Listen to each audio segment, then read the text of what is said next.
मैं हूं पूजा वर्मा और इस वक्त की बड़ी खबर से शुरुआत करेंगे। इस वक्त की बड़ी खबर सामने आ रही है जहां इस सप्ताह हो सकती है मोदी कैबिनेट का विस्तार। आज पीएम आवास पर मंत्रियों संग होगी बड़ी बैठक और लगभग 1.5 दर्जन नए मंत्रियों के शामिल होने की संभावना है। बैठक में जेपी नड्डा, अमित शाह के साथ कई बड़े नेता शामिल होंगे।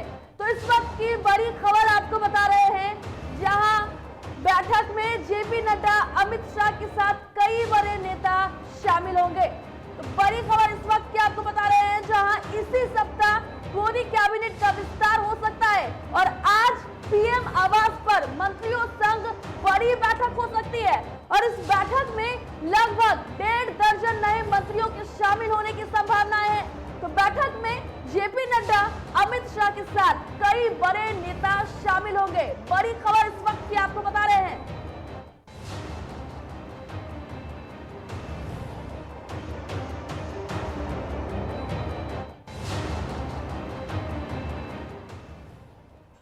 तो इस खबर पर ज्यादा जानकारी के लिए हमारे सहयोगी अविनाश न्यूज रूम से जुड़ गए हैं। अविनाश, आपसे जानना चाहेंगे कि बड़ी खबर सामने निकल कर आ रही है जहां कैबिनेट विस्तार हो सकता है और इसमें पारस को जगह मिल सकती है।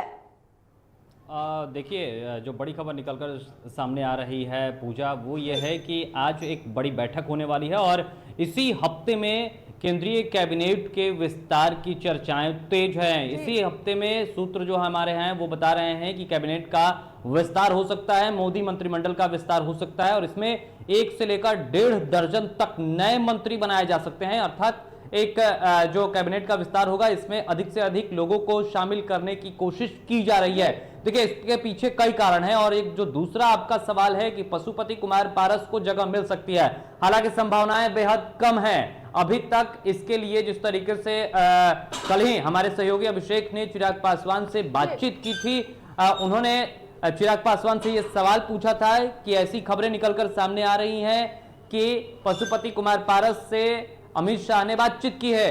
तो इस खबर का चिराग पासवान ने खंडन किया। उन्होंने कहा कि देखिए, इस तरीके से जब इसको लेकर सूचना आ जाएगी, जब इसको लेकर जो ऑथेंटिक सोर्स होते हैं वो अगर बातें कहते हैं तो समझ में आता है। ऐसे अपने तरफ से पशुपति कुमार पारस जो हैं वो ये खबर चलवा रहे हैं। तो देखिए, इस खबर को लेकर हमारे भी सूत्र कोई बहुत ज्यादा सही खबर नहीं दे पा रहे हैं, उनके पास भी कोई पुख्ता खबर इसको लेकर निकल कर आ नहीं रही है। अब ऐसे में देखना यह होगा कि जो इस हफ्ते होता है केंद्रीय कैबिनेट का जो विस्तार, उसमें वाकई क्या पशुपति कुमार पारस को जगह मिल सकती है या फिर स्थितियां बदल सकती है। देखिए, चिराग पासवान ने कल जिस तरीके से प्रदर्शन किया, जिस तरीके से उनके साथ लोगों का हुजूम देखने को मिला। आपको यहाँ पर एक बार रोकना चाहेंगे, जब हमारे सहयोगी ने चिराग से बात की तो उस वक्त उन्होंने इस बात को पूरी तरीके से खंडित किया।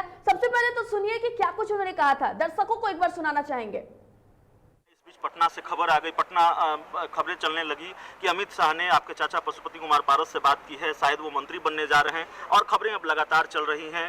राम हनुमान की जोड़ी टूट गई क्या? देखिए, ऐसी बहुत सी खबरें बहुत से सूत्रों के माध्यम से, हम लोग के भी सूत्र हैं, हम लोग भी जानते हैं कि भैया ऑथेंटिक खबर क्या है और चलवाने वाली खबर क्या है। आप यकीन मानिए कि जिस दिन औपचारिक तौर पर यह घोषणा होगी, और औपचारिक तौर पर घोषणा कैसे होती है, वो राष्ट्रपति जी के यहाँ से आता है कि ये मंत्री हैं जो कि शपथ लेने जा रहे हैं, उस दिन मैं अपनी टिप्पणी दूंगा। उससे पहले रोज एक शपथ ग्रहण के लिए मैं टिप्पणी दे दूं, मतलब नहीं बनता ना। कुमार पारस जी ने कहा कि मैं हनुमान, मैं राम का लक्ष्मण हूं।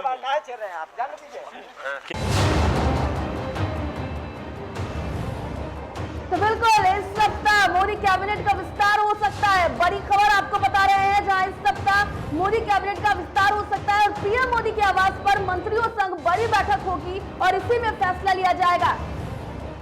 तो चलिए, बिल्कुल, तो न्यूज रूम से हम फिर से जुड़ेंगे। अविनाश हमारे साथ जुड़े हुए हैं। अविनाश, चिराग पासवान ने साफ तौर पर इसे खंडित कर दिया है और उन्होंने कह दिया है कि ऐसी अफवाहें होती रहती हैं, लेकिन जब तक नहीं होगा ये फैसला तब तक राष्ट्रपति की तरफ से ऐसी कोई बातें निकलकर सामने नहीं आ जाती है।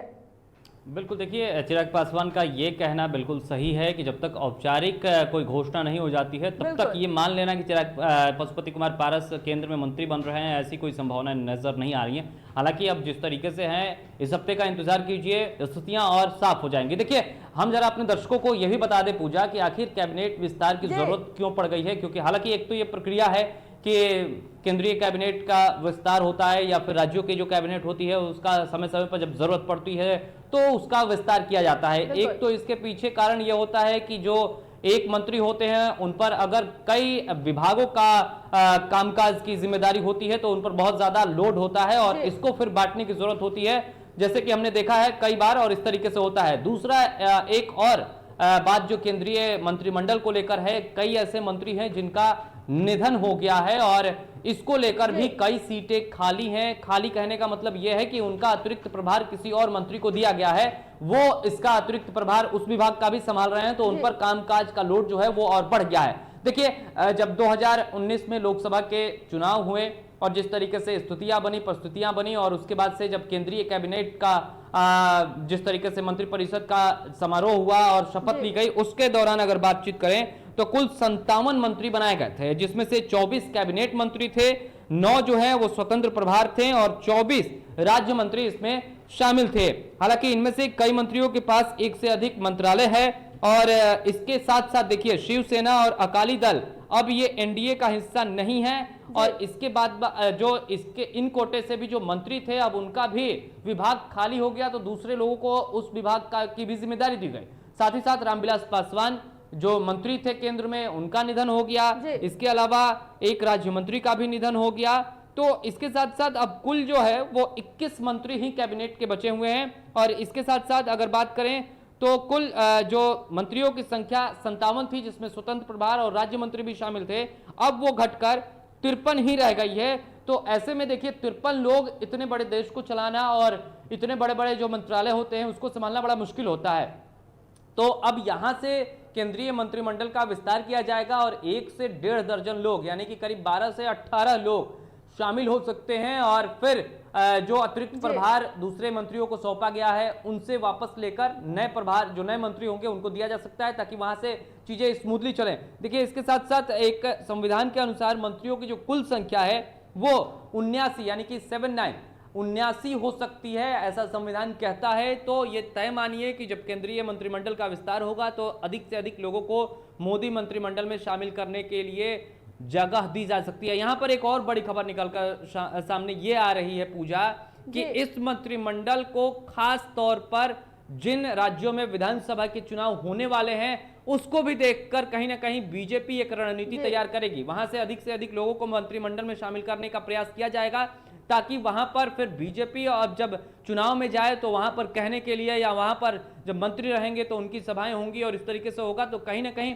इसको देखते हुए भी मोदी मंत्रिमंडल का विस्तार किया जा सकता है, उन लोगों को ज्यादा तवज्जो दिया जा सकता है। जहां तक बात रही पशुपति कुमार पारस की, तो अभी भी जो हमारे सूत्र हैं वो ये कह रहे हैं कि वैसी कोई बात बहुत बड़े स्तर पर निकलकर सामने आने वाली नहीं है कि केंद्र में पशुपति कुमार पारस को जगह मिल जाए। पूजा बिल्कुल अविनाश, बहुत बहुत धन्यवाद आपका तमाम जानकारी के लिए।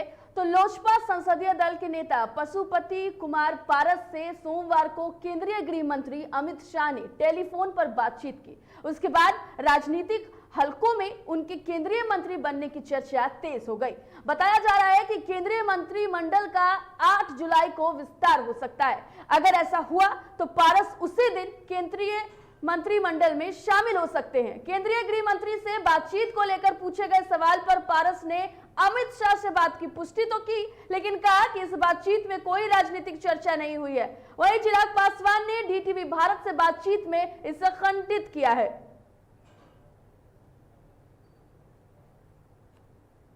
था इस बीच पटना से खबर आ गई, पटना खबरें चलने लगी कि अमित शाह ने आपके चाचा पशुपति कुमार पारस से बात की है, शायद वो मंत्री बनने जा रहे हैं और खबरें अब लगातार चल रही हैं। राम हनुमान की जोड़ी टूट गई क्या? देखिए ऐसी बहुत सी खबरें बहुत से सूत्रों के माध्यम से हम लोग के भी सूत्र हैं, हम लोग भी जानते हैं कि भैया ऑथेंटिक खबर क्या है और चलवाने वाली खबर क्या है। आप यकीन मानिए कि जिस दिन औपचारिक तौर पर यह घोषणा होगी, और औपचारिक तौर पर घोषणा कैसे होती है, वो राष्ट्रपति जी के यहाँ से आता है कि ये मंत्री हैं जो कि शपथ लेने जा रहे हैं, उस दिन मैं अपनी टिप्पणी दूंगा। उससे पहले रोज एक शपथ ग्रहण के लिए मैं टिप्पणी दे दूं, मतलब नहीं बनता ना। कुमार पारस जी ने कहा कि मैं राम का लक्ष्मण हूं। किनके लक्ष्मण है? राम के लक्ष्मण हैं। कौन राम के लक्ष्मण? उन्होंने तो जिस तरीके से उन्हें धोखा देने का काम किया, तो ये तो गलत है ना। आपने